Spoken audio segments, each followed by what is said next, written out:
السلام علیکم ورحمت الله وبرکاتو. نن به د قهر یا غصې په اړه خبرې وکړو. یو پیاوړی احساس چې که کنټرول شي نو خیر ته لاره هواروي او که کنټرول نشي نو ژوند ته بربادي راوړي.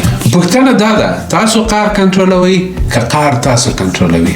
قهر په خپله بد نه دی، دا یو طبیعي احساس دی چې الله سبحانه وتعالی زموږ په فطرت کې ایښی دی. کله ناکله همدا قهر موږ ته ځواک راکوي چې د ظلم پر وړاندې ودرېږو او د مظلوم ملاتړ وکړو سبحان الله او ناحقه اصلاح کړو. خو ستونزه دا نه ده چې موږ قهر لرو، بلکې دا ده چې موږ خپل قهر ته اجازه ورکوو چې موږ کنټرول کړي سبحان الله.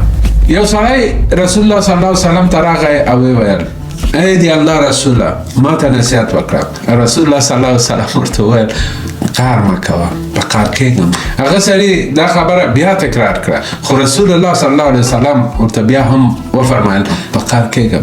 دریم ځل هم دا نصیحت وکړ. ولی رسول الله پر دې خبرې دومره ټینګار وکړ؟ ځکه قهر د اور په څېر دی، که کنټرول نشي نو هر څه به وسوځي.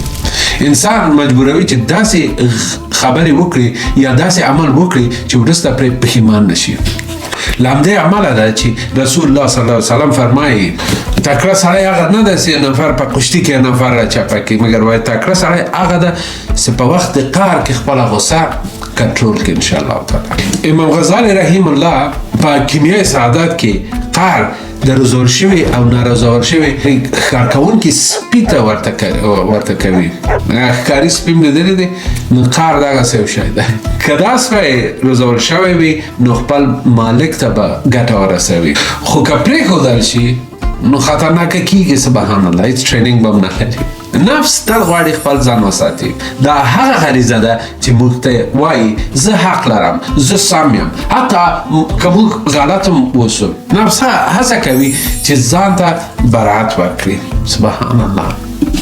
او په دا اوس زمانه کې هېڅوک سبحان الله د نفس په باره کې خبر نه کوي. او پخواني خلکو به څومره د نفس په باره کې خبرې کول. زه خو په اروپا کې ژوند کوم، نه پوهېږم افغانستان ته نه یم تللی ډېر وخت. دغو شي ته پام ونیسئ چې خلک تر اوسه لا د نفس په باره کې خبرې کوي که نه کوي، که بیخي له یاده وتلی ده. فروتني او ځان پېژندنه د قهر د کنټرولولو کلیدي عناصر دي. د روانشناسۍ له نظره قهر د جګړې یا د تښتې سیستم فعالوي. چې هغه سیستم ده فایټ اور فلایټ ورته وایي چې داسې سړی د قهر سي نو مجبوره لا جنګ وکړي لا وتښتېږي. بنده د استرس هورمونونه لکه انډرلین او کورتیزول ایله کېږي، زړه ټپه زیاتېږي، عضلې داسې کلکېږي او د مغز عاقلانه برخه کمزوري کېږي سبحان الله. ستونزه دا ده چې مغز د حقیقي خطر او خیالي خطر ترمنځ توپیر نشي کولی. دې ته هم ډېر زیات پام وي. دا ډېر زیات مهمه ده چې مغز هم دغه توانایي نه لري چې یو حقیقي او یو خیالي ترمنځ توپیر راوړي. له دې امله کله یو څوک چې موږ ته سپکاوي وکړي موږ دا د فزیکي برید په څېر حس کوو او شدید غصه راځي. نو د قهر د کنټرول دپاره باید څه وکړو؟ یو د قهر محرکات وپېژنئ چې هغه ته په انګلیسي کې ټریګرز وایي. له ځانه وپوښتئ زه د کومو شرایطو خبرو یا عملونو له کبله کنټرول بایلمه. زه زیاتره وخت د چا او څه په اړه غصه کېږم. څوک چې ځان پېژني الله سبحانه وتعالی به وپېژني. که موږ خپل احساسات ونه پېژنو نو تل به د عکس العمل په حالت کې اوسو، نه د حکمت او د تدبیر په حالت کې. دوم د رسول الله صلی الله علیه وسلم نبوي لارښوونې عملي کړئ. که څوک غصه شي باید چوپ پاتې شي.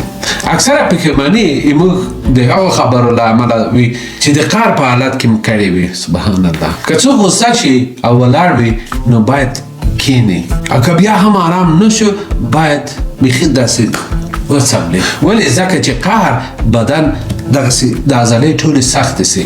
وخت ستاسې د فزیکي حالت چینج کړي دغه په خپله مغز ته سیګنال ورکوي چې هر شی آرام دی.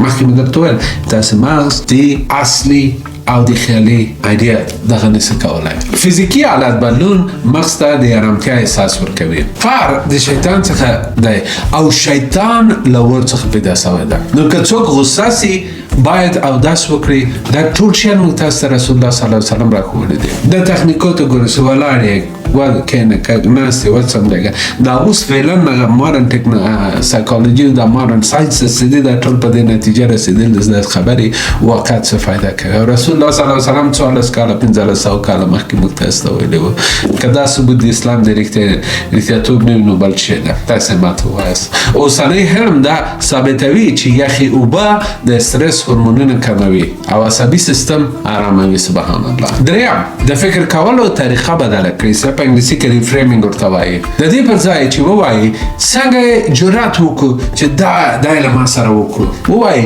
شاید دې سړي نورې ستونزې هم درلودې خیر زه خو صبر کولی شم زه به صبر وکړم قرآن موږ ته دا درس راکوي او هغوی چې د قهر پر وخت بخښنه کوي سبحان الله آل عمران کې ده بخښنه کمزوري نه ده بلکې د زړه قوت دی او څلورم قهر در واخلئ د خیر لپاره په کار واچوئ لوی مشران پوهان او ټولنیز مصلحان ټول غوسه شوي وو په یو وخت کې خو هغوی خپل قهر د عدالت دپاره وکاروه نه د بربادۍ لپاره نو بیا چې کله غوسه سئ له ځانه وپوښتئ زه دا انرژي څنګه مثبتې کړنې ته اړولی شم دا ډېر زیات پاورفول تکنیک ده چې د ستې د تاسې دغه مغز د چینجوي پنځم زه همیش ځان محاسبه کوي عمر ابن خطاب رضی الله عنه فرمایلی دی خپل ځان محاسبه کړئ مخکې له دې چې محاسبه شي هره ورځ له ځانه وپوښتئ نن ما خپل قهر کنټرول کړ آیا ما د احساساتو پر ځای د حکمت له مخې عمل وکړو آیا زه د قهر په وخت کې هم د خپلو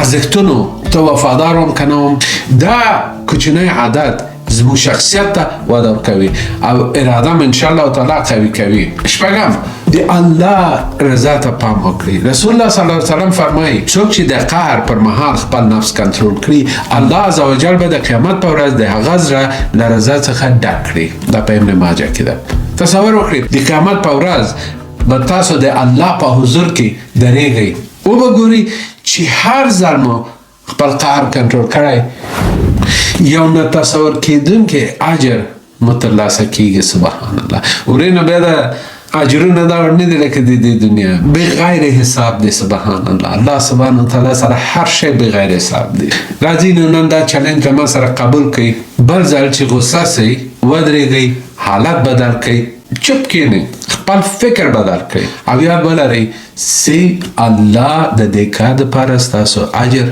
د الله سره محفوظ ده انشاءالله تعالی زه به تاسو سره په بله ویډیو کې انشاءالله تعالی وګورم تر هغه وخته پورې الله مو مل شه السلام علیکم ورحمة الله وبرکاته خدای پامان